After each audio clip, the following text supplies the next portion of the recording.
Donc, voilà. On va maintenant toucher les postulats. Je les ai annoncés depuis le premier jour.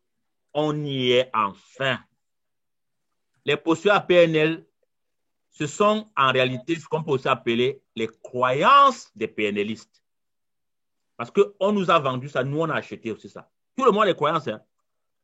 Mais sauf que tu prends ce que tu veux. Dans les 15 postulats, vous n'êtes pas obligé de tout prendre. Je vous ai dit, la carte n'est pas le territoire, c'est un postulat fort pour moi.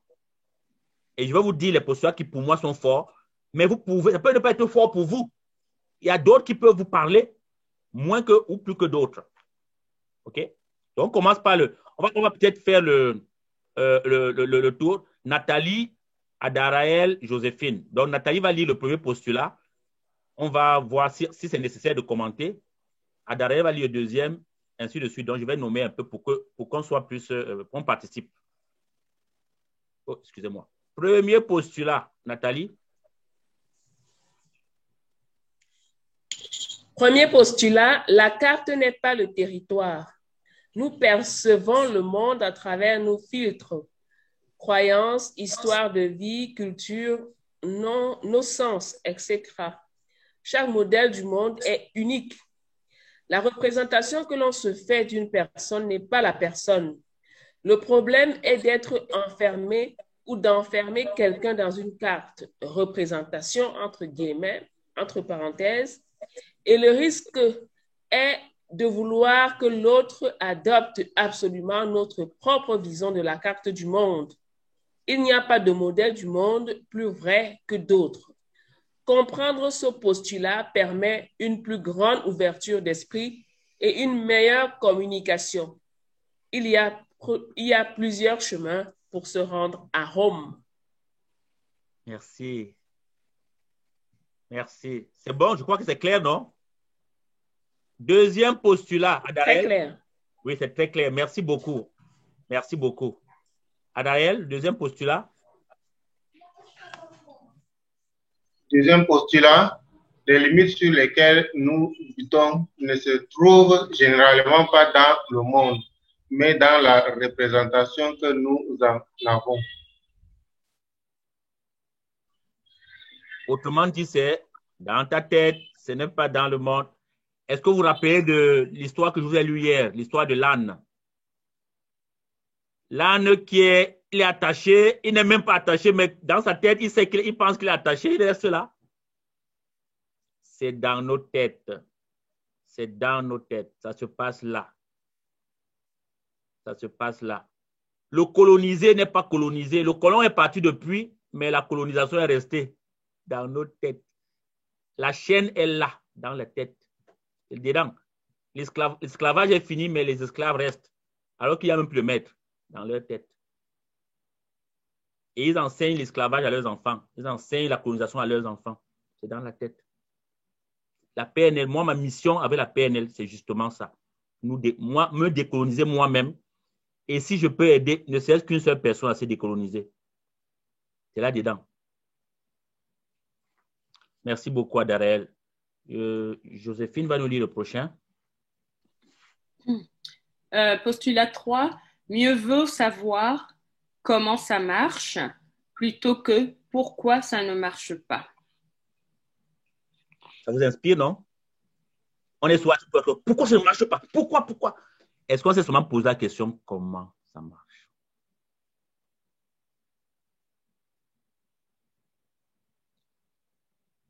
On est dans le pourquoi. On s'époumonne, on fatigue, nos énergies partent, on se fâche, on a même les AVC, on tombe même, on est hospitalisé parce qu'on se pose la question pourquoi? Est-ce qu'on s'est posé la question comment ça marche? OK? Alors, Sœur Marguerite, tu vas nous lire la quatrième.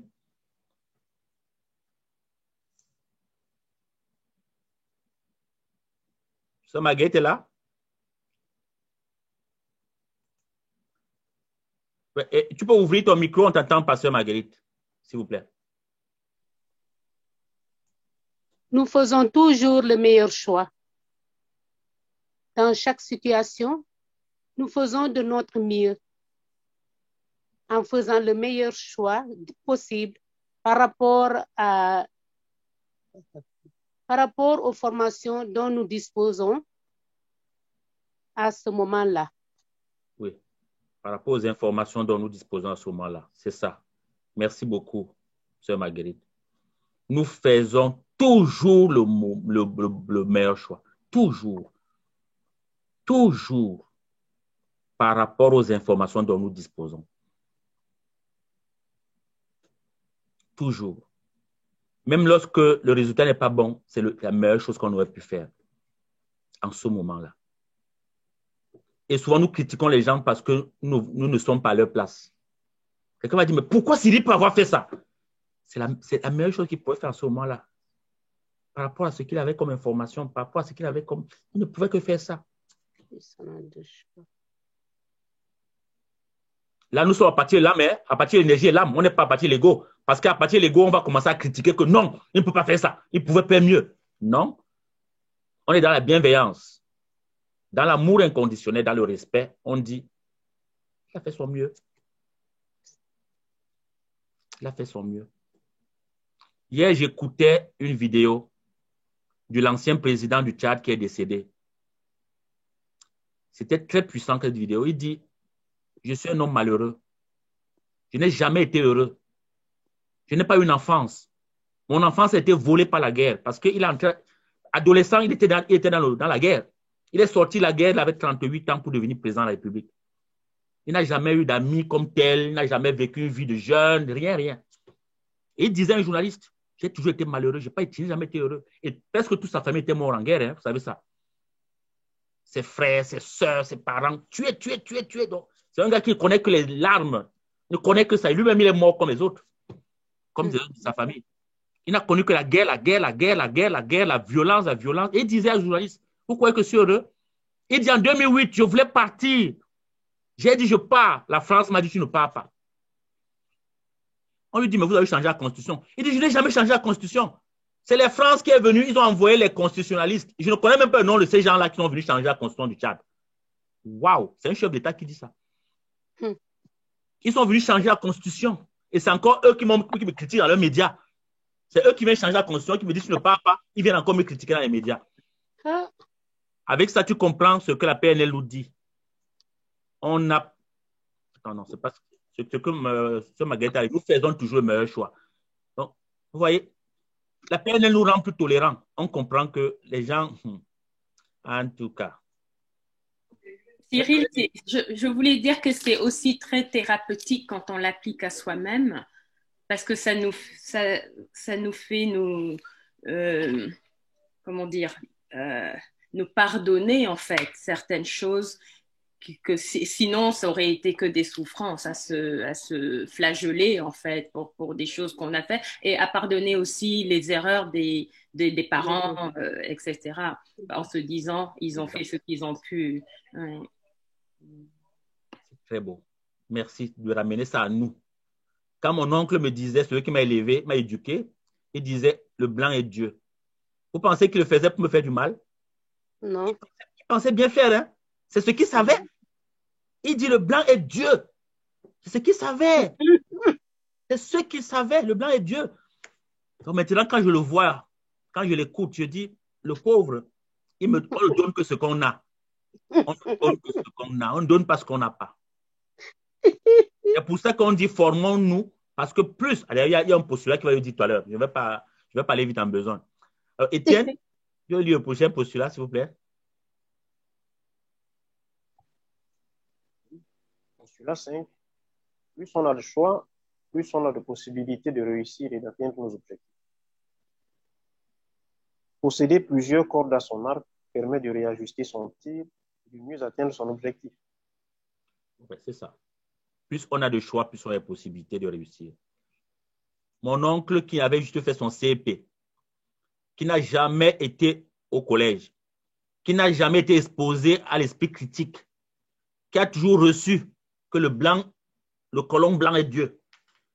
Il n'a pas de possibilité, parce que les possibilités sont aussi sur le plan intellectuel. Il ne peut pas critiquer ce qu'on lui a dit, parce qu'il n'a pas reçu le bagage. Il est pauvre.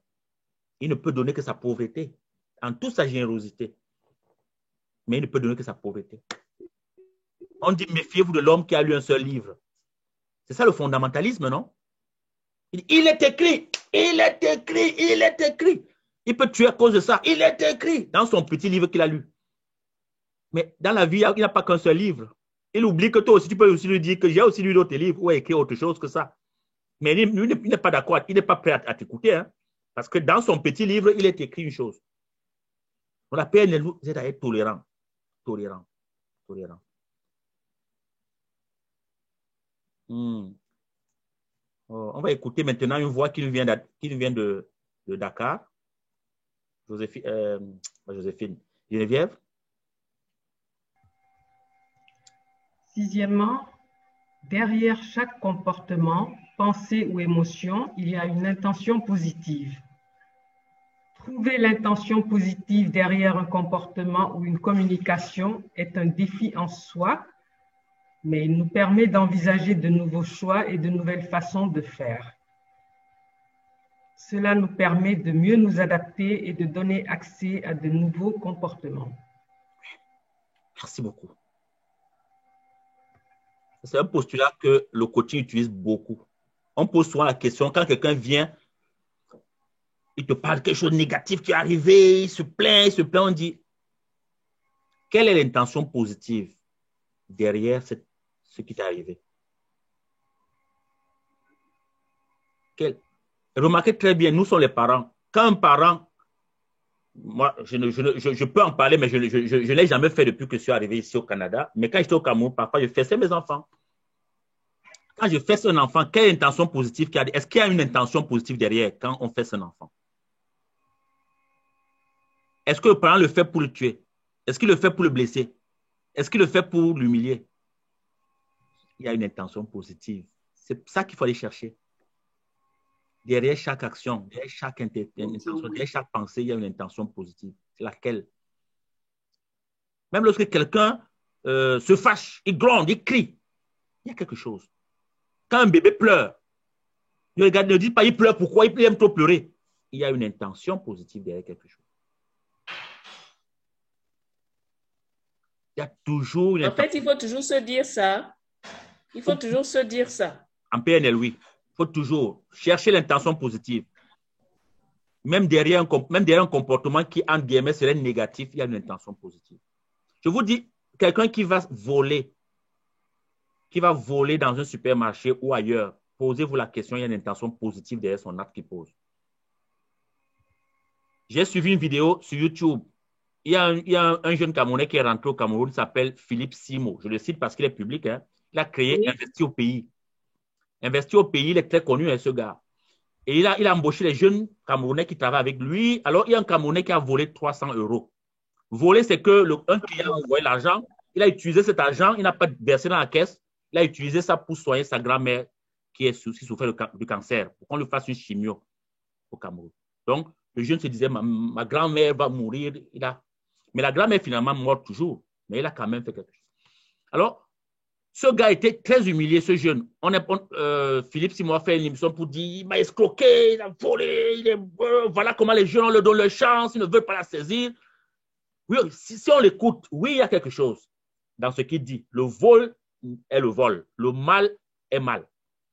Mais quelle est l'intention positive? Le gars dit, je reconnais, je veux même rembourser. Mais je vous dis, mettez-vous à ma place. Votre grand-mère, là, voilà, on dit qu'il faut l'argent, maintenant il faut 150 000. Personne n'a 150 000. Qu'est-ce que je fais? J'ai l'argent en main. Qu'est-ce que je fais? Waouh! Je me suis dit, à la place de ce jeune, j'aurais fait la même chose. Moi, je dis ce que j'aurais fait. Hein. Ça n'a rien à voir avec ma foi, avec mes croyances religieuses, quoi que ce soit, mon éthique. J'aurais fait ça. Parce que là, ce qui compte, c'est quoi? C'est les valeurs. Je vous ai dit, les valeurs sont c'est ça qui influence nos comportements. J'aurais fait ça. Si mes enfants qui sont là maintenant n'ont pas de quoi manger, je rentre, un jour ils n'ont pas mangé, le lendemain ils pleurent comme ça, je trouve moyen de voler quelque chose au supermarché, je vais le voler, je vais leur donner à manger. Dites ce que vous allez dire, faites ce que vous allez faire, je le ferai. Je trouve quelqu'un en train de violer ma fille, quand je rentre tout à l'heure, je le tue avec l'arme, je le tire sur lui. J'irai en prison, dites ce que vous voulez dire. Pour moi, c'est la bonne chose à faire. Alors, la PNL nous dit, derrière un comportement, tu as une intention positive. Pourquoi je veux le faire? Pourquoi je veux voler? C'est parce que je ne veux pas que mes enfants meurent. C'est une intention positive. Maintenant, tu peux la questionner. Elle n'est peut-être pas positive pour toi, mais je parle de moi. Pour moi, elle est positive. Alors, la PNL nous permet de comprendre les gens. Il y a beaucoup d'enfants qui sont devenus délinquants tout simplement parce qu'on ne les a jamais écoutés dans leur famille. Dès qu'ils commencent à parler, on dit, ah, faut le camp délinquant, sort. Aïe, quelle violence. Alors, du coup, il devient délinquant. Il va sortir, il va aller dehors et les gens vont l'écouter dehors. Peut-être ceux qui vont l'écouter seront les chefs de gang qui vont l'écouter. Ou c'est une jeune fille, elle va tomber dans les bras du premier venu qui va l'écouter, qui va lui dire, chérie, tu es belle. Alors qu'on ne lui a jamais dit à la maison qu'elle est belle. On ne lui a jamais dit qu'on l'aimait.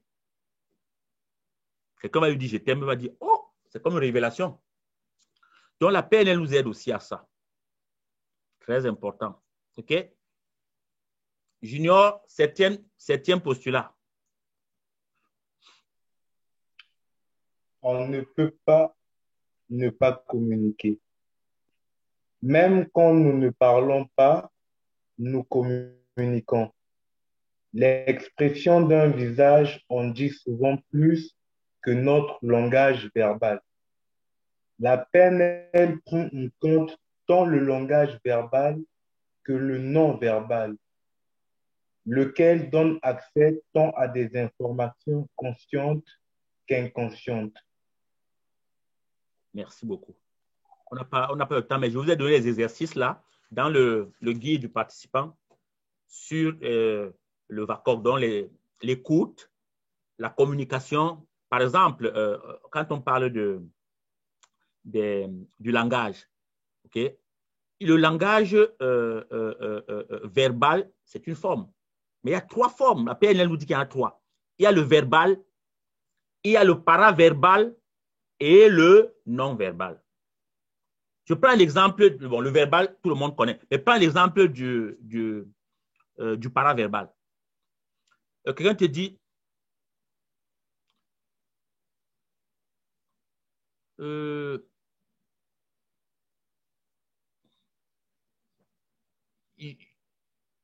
je suis dit, prenons d'abord l'exemple du non-verbal et puis le paraverbal déduit le non-verbal. Le non-verbal, quelqu'un il est comme ça.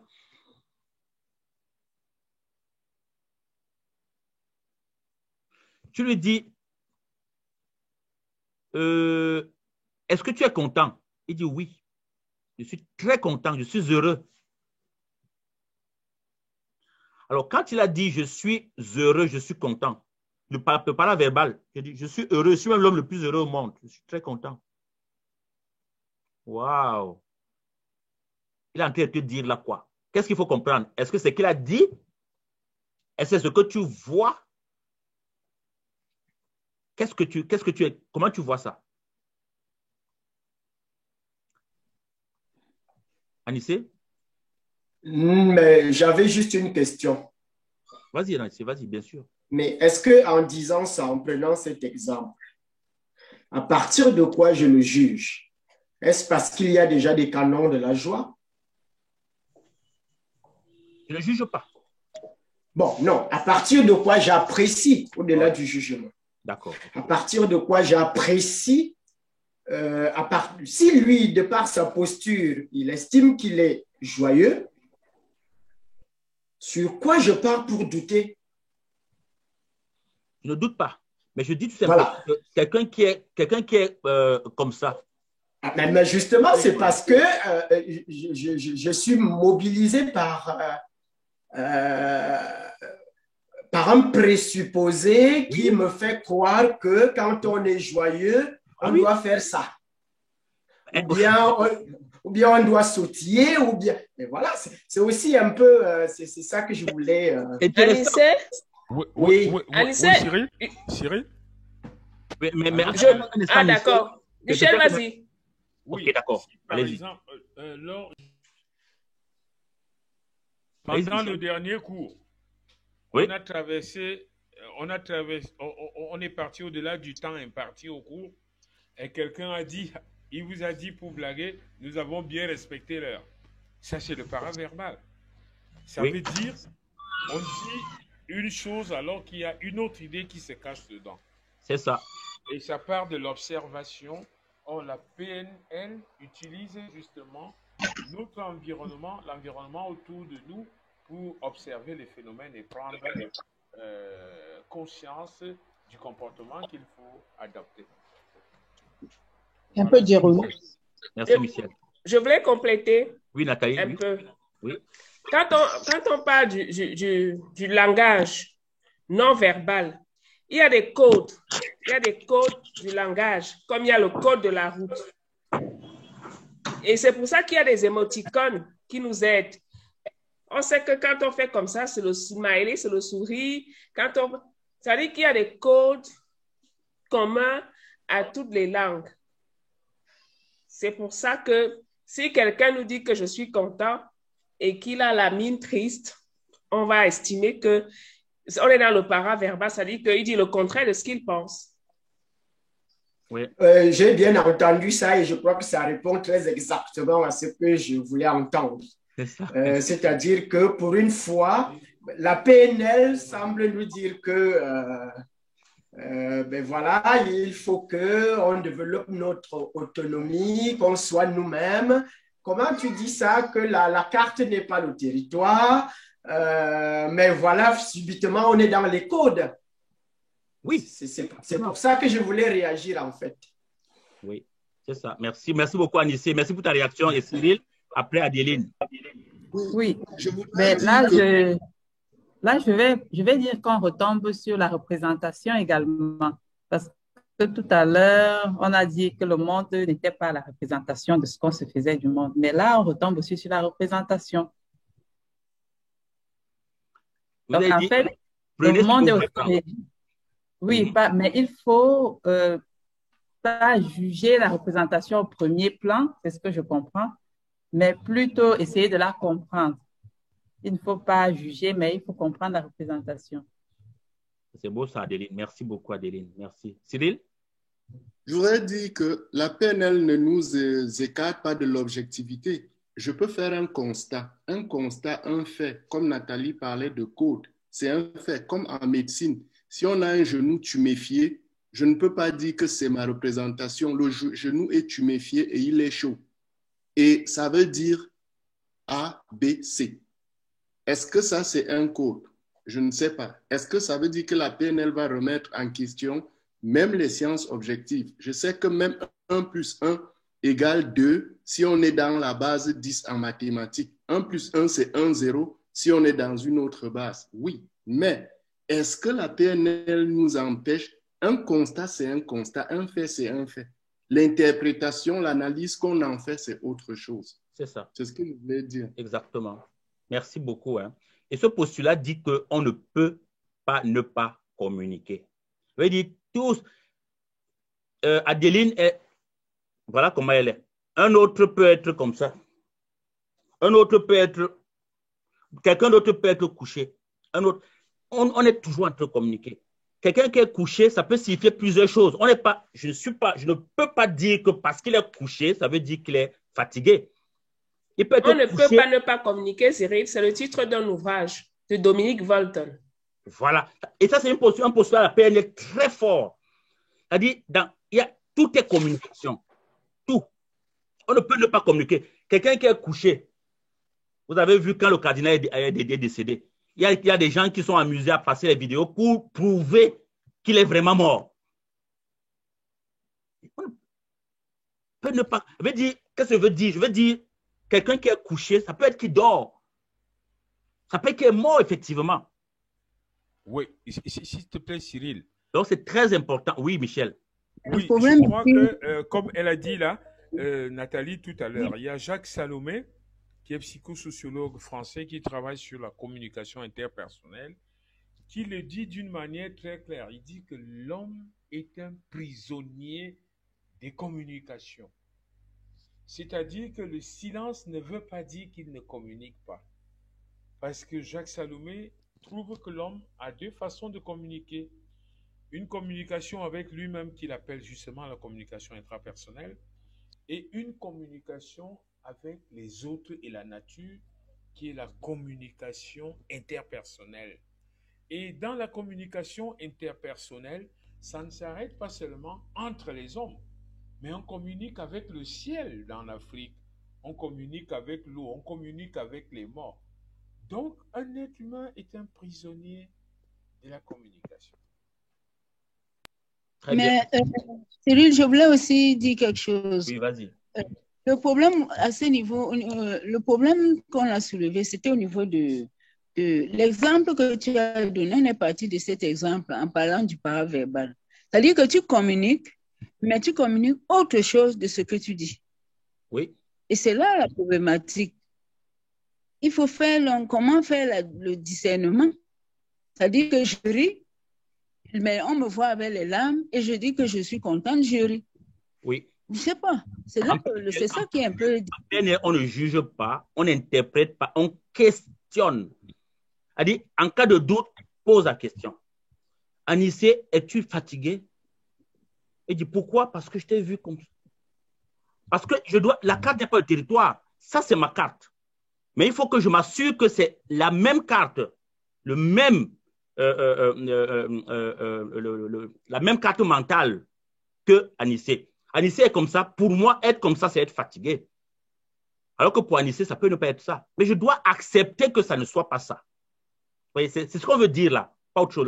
La PNL ne vient pas changer quoi que ce soit. La PNL t'aide à développer ton autonomie, à respecter l'autonomie de l'autre. Quand moi, la première fois que j'ai vu un prêtre les jambes croisées à l'hôtel, c'était un jésuite à Bafoussam. J'ai dit, oh mon Dieu, chez nous, où je grandissais, le prêtre est comme ça, les jambes bien serrées, comme ça, droit comme une aiguille. Mais je vois un prêtre qui croise les jambes là, à l'hôtel, là, et puis je dis, oh, la carte n'est pas le territoire, je comprends aujourd'hui. Parce que pour lui, il n'y a pas de problème à cela. Pour moi, c'était qui n'est pas comme ça, c'est que la messe là n'est pas une vraie messe. Pourquoi il n'est pas bien comme ça? C'est parce que j'étais dans ma carte du monde. Mais avec la PNL aujourd'hui, je peux questionner, tout simplement. Il va me dire, mais qu'est-ce qui rend une messe valide? Est-ce que c'est le fait que le prêtre soit droit comme ça? Ou alors, autre chose. Je ne vais pas rentrer dans des choses compliquées là maintenant. OK? Donc, c'est ça. La carte, c'est très beau ça. Donc, quand même... Oui, vas-y, Nathalie. Je voulais dire que la sémiotique parle beaucoup de la gestuelle. Et en sémiotique, on peut te dire avec la gestuelle, si tu mens, si tu as de l'assurance, si tu n'es pas sûr de toi, justement, quand on parle des pieds croisés, ça a un sens. La sémiotique, c'est l'étude des sens, des symboles. Ça a un sens, les pieds croisés. Ça a un sens, la main sur la joue. Ça a un sens, les pieds, les mains comme ça. Et les chefs d'État, par exemple, on analyse leur gestuelle. Et même les hommes politiques, on analyse leur gestuelle. Parfois, ils disent des choses, et on est capable de dire à partir de leur gestuelle s'ils sont en train de mentir ou de dire la vérité. Il y a un exercice, par exemple, de sémiotique sur Dominique Strauss-Kahn par rapport à l'affaire Aminata Diallo, la dame qu'il avait violée dans un hôtel, violée, comme on a dit. Mais il a essayé de démentir, mais en analysant sa vidéo, les sémioticiens ont été capables de dire qu'il ne disait pas la vérité, parce qu'il y avait des gestes qui trompaient, qui voulaient dire qu'il était gêné, qu'il y avait un problème. Oui. Voilà quoi. Oui, ça c'est très beau, c'est très beau. C'est un registre qui est intéressant et qui n'est pas, par exemple, le registre de la PNL, parce que la PNL ne porte pas le jugement. Tu vois, tu sais que tu peux être coach en PNL, tu utilises tes compétences de sémioticien également. C'est une autre casquette. Mais dans notre casquette de PNListe, on posait la question à la personne. Parce que la carte n'est pas le territoire. Du moment où j'interprète à partir de mes catégories, la carte devient un territoire. C'est-à-dire, ce qu'on m'a enseigné, c'est quoi? C'est ça qui est la vérité. Non. La vérité n'est pas là. C'est une vérité. Ce n'est qu'une vérité. Voilà. Donc, mais c'est intéressant. C'est des compétences intéressantes qui peuvent aller de pair avec la PNL. Alors, on va écouter Louise qui va nous lire le 8e postulat. Huitième postulat, toutes les ressources sont dans la personne. Chaque personne dispose déjà en elle toutes les ressources dont elle a besoin pour apprendre, évoluer, résoudre ses problèmes, atteindre ses objectifs, s'épanouir et se réaliser. Merci beaucoup. Je crois qu'on a beaucoup parlé de ce postulat. C'est tout simplement la chenille qui devient le papillon. OK? On a tout.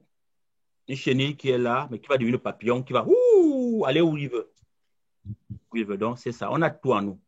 C'est le bébé qui à peine n'arrive pas à marcher, qui peut devenir n'importe quoi dans la vie. Parce qu'on a toutes les ressources en nous. Ça ne vient pas de l'extérieur, ça vient de nous. Mais ça dépend de comment nous développons ça. Il y en a qui vont développer leurs ressources au maximum, d'autres vont juste développer un tout petit peu. Il y en a qui vont apprendre 4 langues, d'autres vont apprendre une seule. Il y en a qui vont faire beaucoup de formations pour se développer sur le plan intellectuel, d'autres vont faire...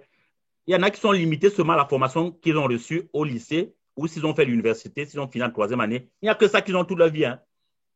Imaginez la pauvreté de la personne. Waouh! Il avait les connaissances qu'il a acquises à 25 ans. Rien n'a évolué. Hein. Enfin, je vais dire sur le plan intellectuel.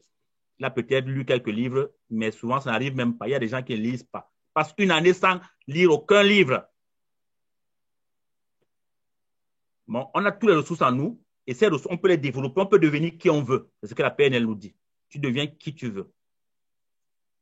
Pas en termes de titre. Hein. Ça ne veut pas dire que tu vas devenir ministre parce qu'on va te nommer ministre. Ça ne dépend pas de toi. Mais tout ce que tu veux qui dépend de toi, tu peux l'obtenir tant que ça dépend de toi. OK? Alors, on va prendre le 9e postulat. Après lui, c'est Cyril. Cyril, tu peux nous lire le 8e postulat, s'il vous plaît? Le 9e. OK. Lorsqu'une personne ne dispose pas des ressources dont elle aurait besoin, elle possède la capacité de les acquérir. C'est une croyance, la PNL. C'est pour ça que vous êtes là. J'ai voulu me comprendre. C'est pour ça que je suis allé faire la PNL. Je veux être chercheur. C'est pour ça que je fais un doctorat. Je veux gagner la Coupe du Monde. C'est pour ça que je m'entraîne si je suis un footballeur. Je ne peux pas rester à la maison. Je ne m'entraîne pas, je ne fais rien, j'espère pour gagner quelque chose. Non. Si je n'ai pas une ressource, je peux l'obtenir. C'est parce que les ressources sont disponibles. On a une croyance que les ressources existent dans notre environnement. Elles existent. Un PNListe ne jalouse pas quelqu'un. Non, pourquoi jalouser? Si tu as quelque chose que je veux obtenir, la chemise que tu portes m'intéresse, je travaille, je vais l'acheter. Puisqu'on les vend, on ne l'a pas fabriqué pour toi seul. Même si on l'a fabriqué pour toi seul, je peux voir la même personne qui a fabriqué ça. Je commande aussi chez toi, chez lui. Donc, vu comme ça, vous voyez comment ça dépend seulement de la perspective de comment nous voyons le monde. La vie devient différente, totalement différente. Je veux quelque chose, je peux l'obtenir. Je me donne les moyens, je l'obtiens. Joséphine disait ça l'autre jour. Je me donne les moyens d'être aujourd'hui ce que je veux demain. Je me projette et je deviens ce que je veux.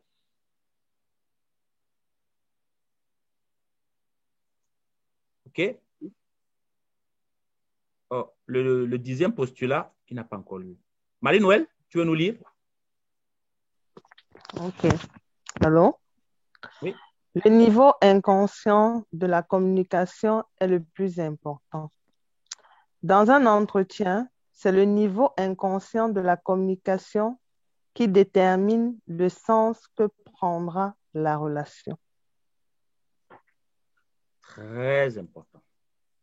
Je ne sais pas, je ne vous ai pas présenté ça ici. Mais je vais faire juste quelques secondes, je vais me mettre en vedette et je peux vous montrer quelque chose. J'arrête parce que c'est important d'expliquer ça. On ne peut pas faire la PNL sans expliquer ce que vous m'avez expliqué là.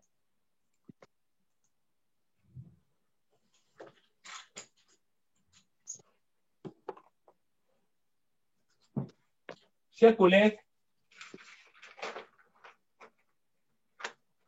notre cerveau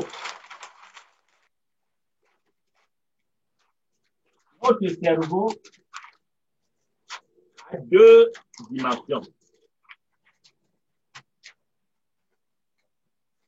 Donc, supposons que voici mon cerveau. Il y a deux dimensions. Il y a ce qu'on appelle souvent le conscient ou la conscience. Donc ici, c'est la conscience. Et ici, il y a ce que nous appelons l'inconscient.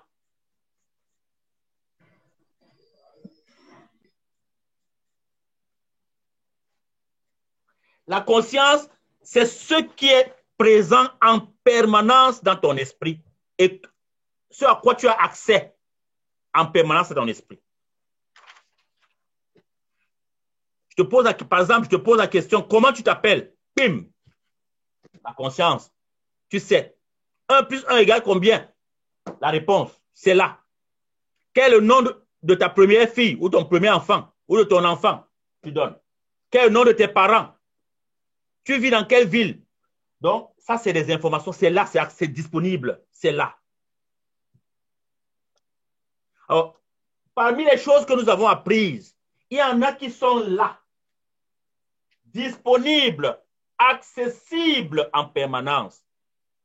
Et très souvent, c'est au niveau du mental que ces choses se trouvent. C'est ce que nous avons appris sur le plan intellectuel, c'est disponible là. Et c'est très bien.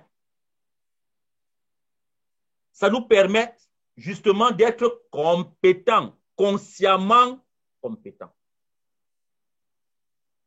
Mais il y a des choses que nous avons apprises qui ne sont pas directement accessibles à nous, mais qui sont accessibles. Il suffit seulement de les provoquer. On nous dit que notre conscience, notre pensée, notre cerveau, parce que le cerveau humain, 30% de la connaissance que nous avons se trouve au niveau de la conscience. Et 70% se trouve au niveau de l'inconscient. Qu'est-ce qu'il y a donc de si important pour faire 70% au niveau de l'inconscient? Alors ici, à l'inconscient, on retrouve plein de choses, dont les souvenirs, les émotions,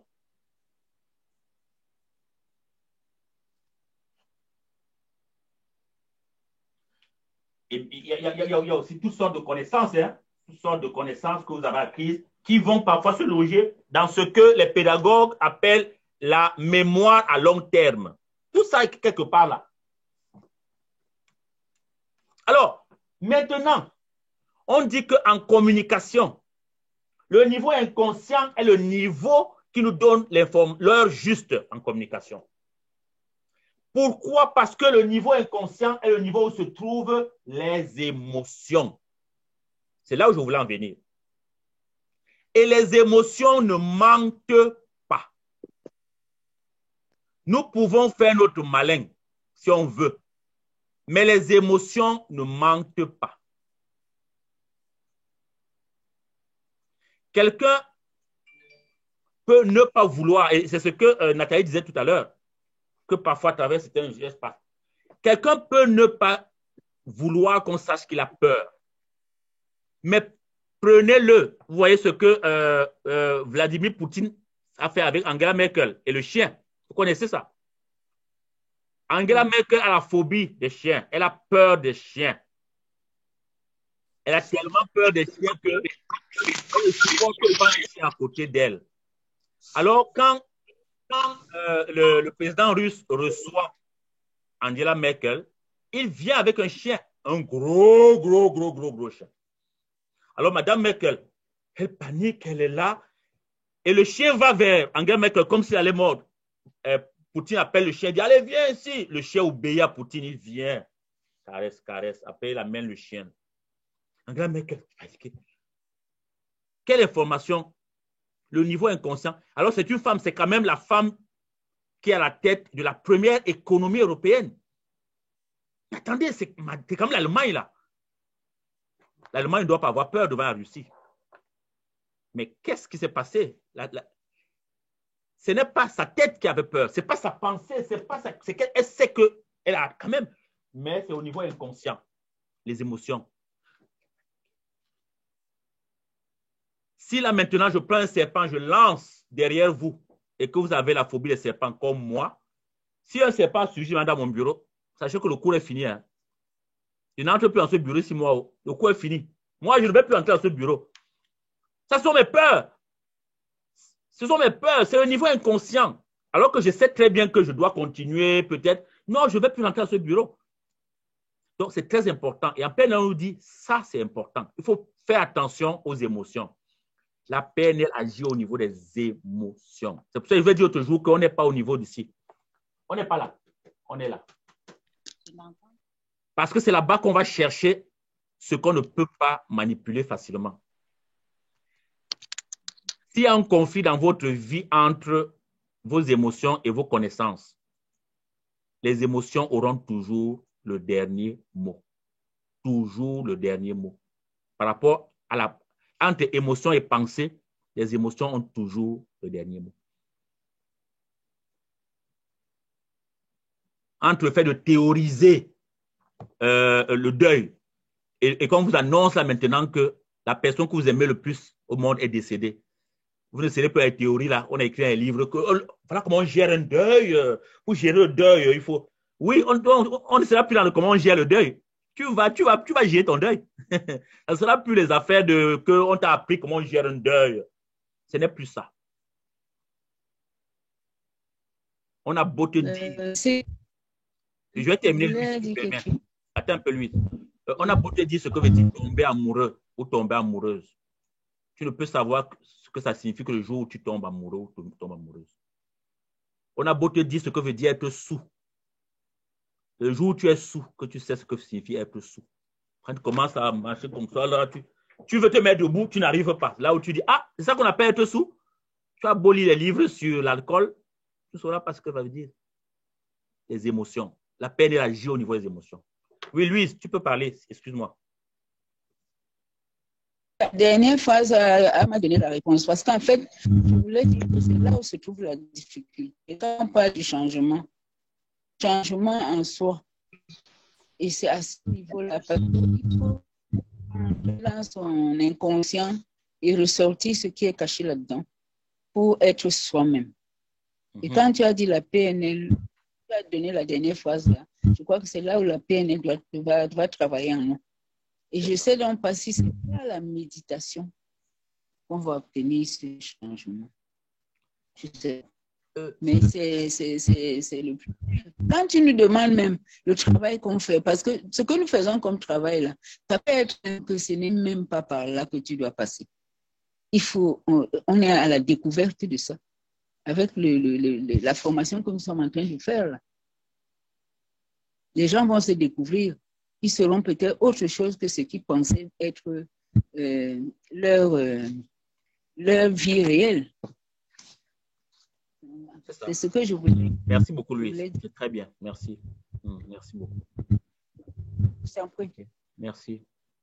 Michel, tu peux lire la prochaine, s'il vous plaît? Le 11, le postulat 11. Le postulat 11, le sens de la communication est dans la réponse qu'elle déclenche.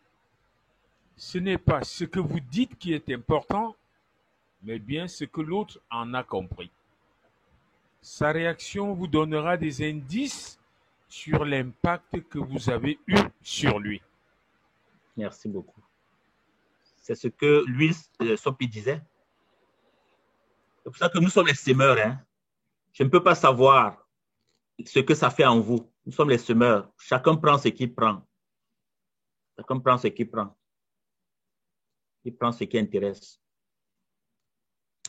Et en coaching, quand on utilise ce postulat, c'est très important. Je peux dire plein de choses. Je peux parler avec toi, mais tu me dis, prise de conscience.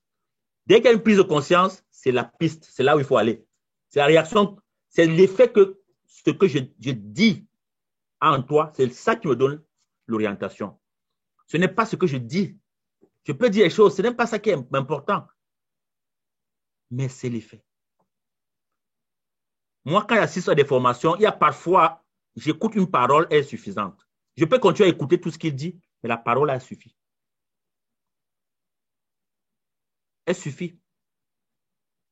C'est comme moi, je suis un chrétien. Hein. Il y a une parole que Jésus a dite. Moi, ça m'a suffi. Le reste, je peux continuer à écouter. C'est je suis le chemin, la vérité et la vie. Pour moi, ça suffit. Chemin. Parce que moi, je cherche mon chemin dans la vie. Il m'a dit ce chemin, j'ai acheté sa croyance. C'est cette croyance-là.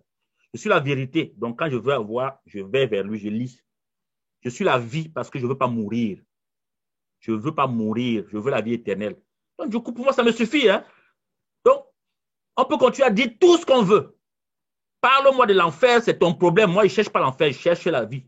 Donc, il m'a dit que la vie n'a pas... Je suis celui qui envoie les gens en enfer. Il n'a pas dit ça. Il n'a pas dit celui qui évite l'enfer aux gens. Donc, je dis, c'est comme ça dans la vie. Même chacun prend ce qu'il veut prendre dans ce qu'on lui dit. Et heureusement que c'est ainsi. C'est pour ça que la PNL vient nous dire, c'est normal que chacun retienne ce qu'il veut retenir de la vie. Parce que chacun doit vivre la vie qu'il veut vivre. Je veux vivre ma vie avec Jésus. C'est mon choix. Quelqu'un d'autre veut vivre avec n'importe quoi. C'est son choix. Et je dois être capable d'accepter ça. C'est pour ça que quand je vois les gens tirer sur les homosexuels, ça me fait rire. Mais quel est ton problème? Deux adultes sont dans une chambre, ça te pose problème tant que ça. Il fait le choix de ce qu'il veut vivre. Laisse-le vivre ce qu'il veut vivre. Parce que si on n'est pas tolérant, il y aura la guerre. Toujours. Alors qu'avec la tolérance, je ne juge personne et je ne t'autorise pas à me juger. De toute façon, si tu me juges ton problème, ça ne me dit absolument rien parce que pour moi, ton jugement n'a pas, je n'accorde aucune valeur à ton jugement. Larios, tu peux nous lire le 12e postulat, s'il vous plaît? Oui. Alors, être flexible afin de rencontrer l'autre dans son modèle du monde. La résistance dans une communication indique souvent un manque de rapport. Souvenez-vous, il n'y a pas de personnes résistantes. Il n'y a que des communicateurs trop rigides. Ok, je pense que c'est très clair. Ok, merci, on va continuer. 13e postulat. Harry, tu n'as pas encore lu? Tu peux lire? Oui, Harry. 13e postulat. L'être humain est plus complexe que les théories. Nous avons des comportements. Nous ne sommes pas nos comportements. Étiqueter ou généraliser selon un comportement devient réducteur et limitatif. L'objectif est d'ouvrir.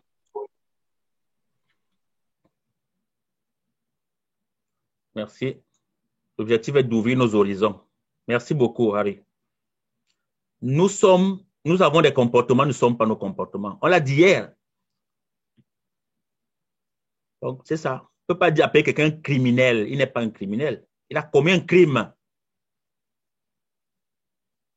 Parce que, je vous ai envoyé une vidéo, je ne sais pas si vous l'avez eu, de mon maître à penser, Edgar Morin. Edgar Morin qui a théorisé la complexité. C'est peut-être l'un des rares savants encore vivants sur cette terre qui a mon respect. Ça, c'est ma carte du monde. Hein. C'est ma carte du monde. Parce que ce monsieur, il a 98 ans déjà, peut-être.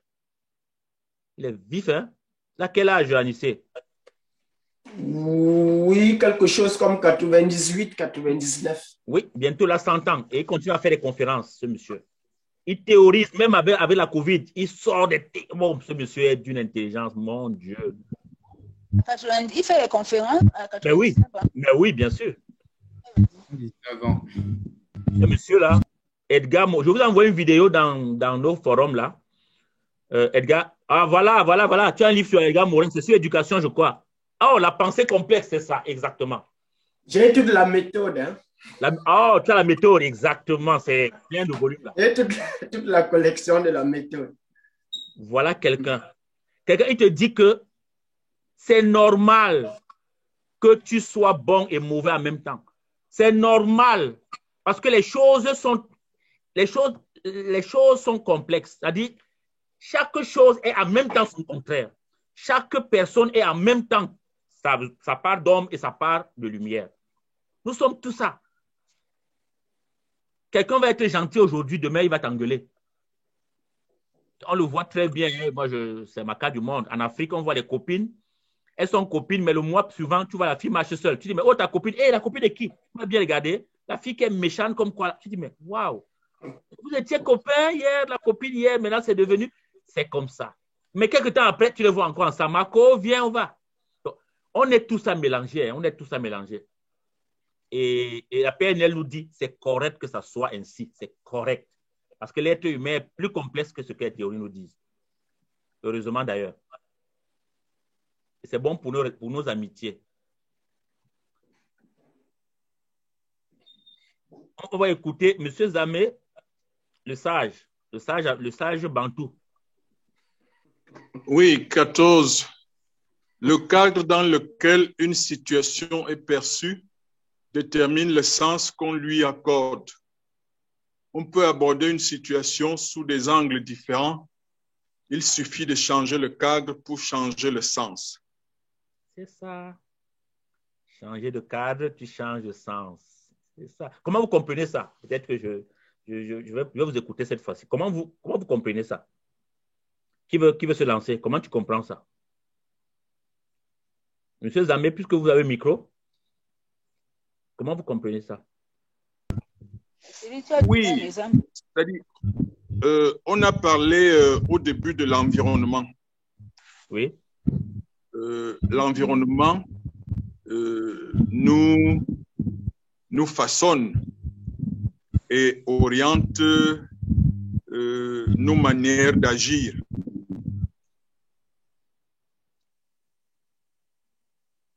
C'est à peu près ainsi que je comprends cela.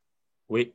Si un environnement vous est assez rebutant, vous changez de situation ou vous quittez cet environnement immédiat, vous allez découvrir que tout à côté, il y a un autre univers qui viendra vous accueillir et tout sera positif là-bas. Exact. C'est ça. Exactement. C'est vraiment être capable de s'autoriser à changer tout simplement de cadre. On ne m'aime pas ici, mais va ailleurs. Peut-être qu'ailleurs, on t'adore. C'est ça. Il y a un Camerounais qui a vécu en Allemagne. Il est venu en immigration au Canada. Il est ingénieur ou docteur, quelque chose comme ça. Mais c'est un gars qui a fait grandes études en Allemagne. Il passe à Radio-Canada un jour, dit que le Canada nous a trompés. On nous a dit qu'il y a du travail. On arrive à Montréal. Moi, je fais la manufacture. Je n'ai pas. J'ai souri. Je me suis dit, le Canada, c'est 10 provinces et 3 territoires. C'est-à-dire 10 États et 3 territoires. Donc, presque 13 États. Tu arrives dans un État qu'on appelle le Québec. À une ville qui est Montréal, tu n'as pas de travail et tu dois pleurer que le Canada t'a trompé. Change seulement. En Ontario, tous ceux qui sont venus en Ontario ont trouvé le travail. Et le travail qu'ils voulaient. Mais prends seulement la peine de te déplacer un peu. Va voir à côté, mon cher. Au lieu de passer le temps à crier, à maudire le monde. C'est ce qui nous arrive souvent. On maudit le monde parce que je suis à Brazzaville, ça ne marche pas. Mais va à Pointe-Noire, va à Yaoundé, va à Bangui. Il y a le chômage à Yaoundé. Mais va à Douala. Et qui t'a dit que tu es obligé de rester là? Cyril. Cyril, ce que tu dis là est tout à fait vrai. Oui. J'ai fait l'expérience il y a quelques jours d'une dame qui s'offusquait que son frère a quitté Yaoundé pour aller chercher le travail en Gaoundéré. Et elle tremblait à l'idée que son frère lui a dit en empruntant le train, tu resteras dire à notre grand frère que je suis parti. Et elle se demandait, je vais commencer comment pour le lui annoncer. Mais je lui dis, colle la paix à ton frère. Il est libre d'aller chercher le travail là où il veut. En plus, il n'est qu'au Cameroun. Ngaoundéré, ce n'est pas la France, ce n'est pas l'Allemagne, ce n'est qu'un Ngaoundéré au Cameroun. Donc, on a pratiquement ce type de représentation. Merci beaucoup, c'est un bon exemple. Merci beaucoup, Anissé. J'aime entendre ça. Moi, ma question... Oui, Marie-Noël. Après Michel. Marie-Noël d'abord. Vas-y, Marie-Noël. Oui, moi, ma question, tu dis de changer le cadre. C'est vrai, le cadre dans lequel une situation est perçue détermine le sens qu'on lui accorde. Je suis tout à fait d'accord. Mais est-ce que, vu tes exemples, est-ce que parfois pour certains, c'est facile de changer de cadre? C'est pas souvent facile de changer de cadre. Comment s'adapter au cadre où on est? Marie-Noël, on ne peut pas facilement changer de cadre. Oui, on parle de toi. Parce que si on rentre dans les suppositions, il y a d'ailleurs en PNL, on dit ne faites pas de suppositions. Parce que là on va. Oui. Tu vois, on est en PNL. En PNL, c'est si ça t'arrive. Tu me prends un exemple concret, là, je peux y répondre. Parce que dis-moi que voilà la situation et puis comment elle peut changer le cadre. Là, je peux t'aider. Tu vois. Parce qu'on a toujours le choix. C'est un postulat qu'on a vu avant. On a toujours le choix, Marie-Noël. Quand il te dit je n'ai pas le choix, on a toujours le choix. On a toujours le choix. Toujours. Il y a un Camerounais qui est champion du monde de boxe. Il s'appelle Francis Ngannou. Il a commencé à boxer, il avait peut-être 24 ans.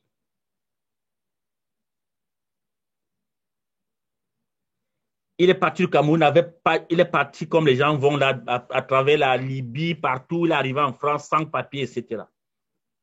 Mais il voulait faire la boxe. Vous pensez que c'était resté au Cameroun, il serait champion du monde de boxe aujourd'hui? Je ne sais pas. Peut-être oui, peut-être non. Mais je ne doute. Il allait chercher. Il dit très bien, je n'allais pas en France pour chercher le travail. J'allais en France pour trouver un cadre qui me permet de boxer. Parce qu'au fond de lui, il sentait qu'il y a quelque chose qu'il doit faire. Je vous dis, moi, c'est comme ça. Hein? Moi, je trouve que c'est ça. Quand tu veux faire quelque chose, Marie-Noël, et que tu sens que ça te vient de ton énergie, de l'âme, tu sens ça, il y a une force extraordinaire qui va te porter. Et on obtient ce qu'on veut de la vie. Hein. C'est un postulat, c'est les croyances qu'il faut qu'on... Enfin, pas qu'il faut, qu'on peut avoir ou ne pas avoir. Si tu crois que tu ne peux pas obtenir le meilleur de la vie, tu fais les efforts, tu n'obtiendras rien de la vie. Mais si tu crois que tu vas obtenir le meilleur de la vie, tu vas obtenir. Cyril, tu permets un coup de contribution? Bien entendu, bien sûr, il y a pour ça. Oui, je voudrais dire que justement, la PNL, je me retrouve dans ce que Marie-Noël dit. Justement, c'est le cadre et les autres facteurs, c'est souvent des choses qui nous limitent, qui nous empêchent d'être nous-mêmes. Alors, la PNL, comme Cyril le dit, c'est comment? Oui, ça peut sembler lourd, impossible même à changer. Comme il disait, Barack Obama dit, yes, we can. Donc, je veux dire à Marie-Noël, si ton cadre, c'est ce qui te limite, yes, you can. Mais la question maintenant, c'est comment you can't pour ton cadre. Merci. Merci, Michel. Merci beaucoup. C'est Cyril, oui, merci. Ah, merci, Cyril.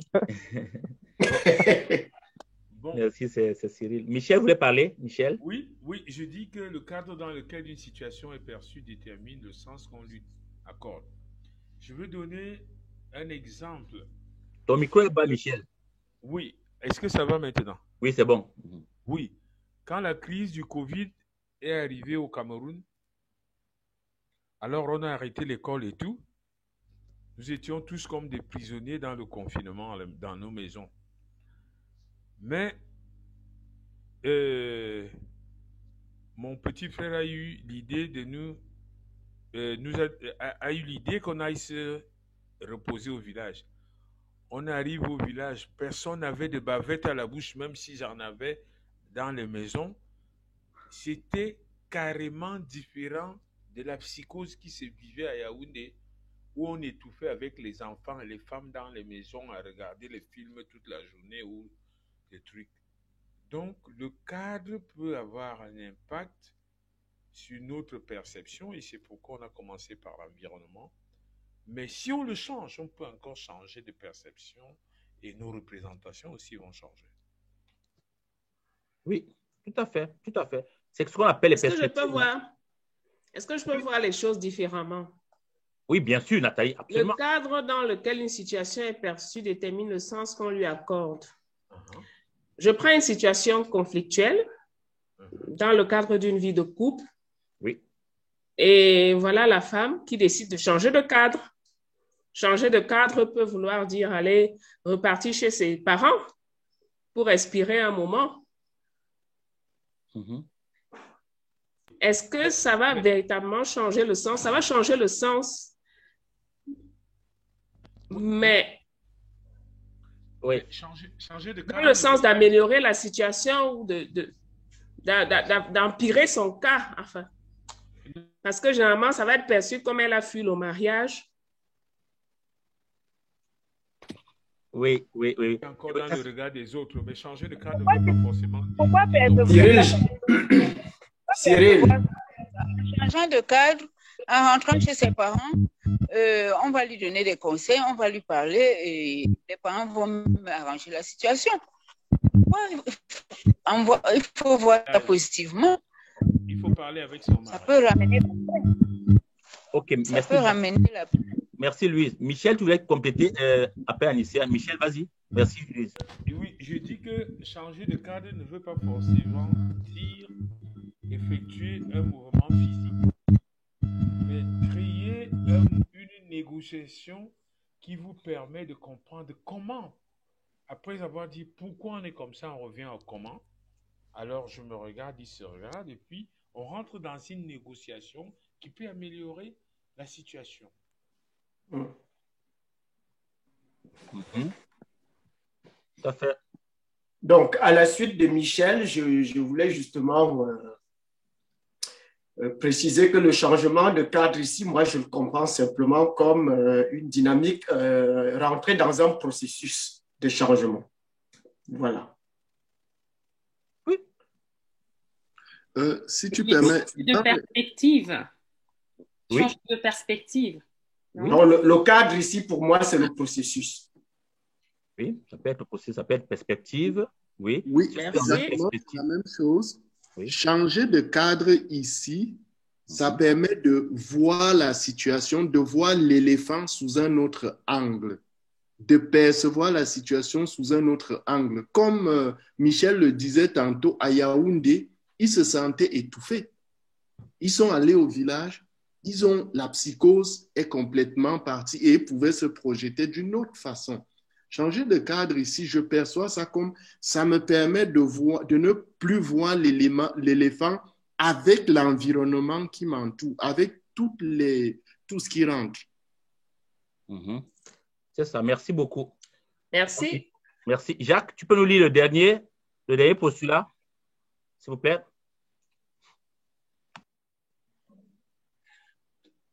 Il n'y a pas d'échec, il n'y a que du feedback. Je n'échoue jamais, soit je réussis, soit j'apprends. Nelson Mandela. La PNL utilise toutes les expériences passées, réussies ou non, pour progresser. Une erreur ou un échec équivaut donc à gagner une occasion d'apprendre. Suite à une erreur ou à un échec, nous pourrions nous dire « Bravo, tu as accompli le plus difficile ». Oui. Parce que la PNL nous dit, il n'y a pas d'échec, on n'échoue pas, il n'y a que de feedback. C'est des retours d'expérience. C'est toujours, tout est expérience avec la PNL. Tout est expérience. Mon mariage n'a pas marché, c'est une expérience. Maintenant, je sais, quand je vais m'engager la prochaine fois dans une relation amoureuse, je sais plus ou moins ce que je peux faire. Je n'ai pas réussi à faire X choses. Je sais maintenant quand je pourrais le faire. J'ai peut-être eu des, je sais pas moi, des difficultés dans ma relation avec mon ami. Chaque fois on se chamaille parce que je sais maintenant, donc j'apprends. Sur le plan professionnel, je n'ai pas réussi à garder un boulot, je l'ai perdu. Je sais maintenant, j'ai appris de ça. Donc la PNL nous dit qu'il n'y a que le feedback. Parce qu'en fait, la vie c'est quoi? Comme je vous disais hier, c'est des jours qu'on a. C'est un temps qu'on a. Et ce temps, chaque jour est une expérience. Il y a un journaliste de RFI qui dit chaque jour est une vie. Chaque jour est une vie. Chaque jour est une vie. Ce n'est pas parce que hier, je n'étais pas content que je ne serai pas content demain. Il y a des gens qui condamnent toute leur vie dans leur passé. Comme il n'a pas été content hier, il ne sera plus jamais content dans sa vie. Waouh! Mais j'ai appris que je n'étais pas content hier parce qu'il y a quelque chose qui m'a rendu mécontent. Demain, quand la même chose va revenir, je n'autoriserai pas à cette chose de me rendre mécontent. Ou bien je vais éviter que cette chose arrive parce que je sais maintenant comment, quand ça vient, je sais, puisque j'ai de l'expérience. J'ai gagné en expérience. Je sais.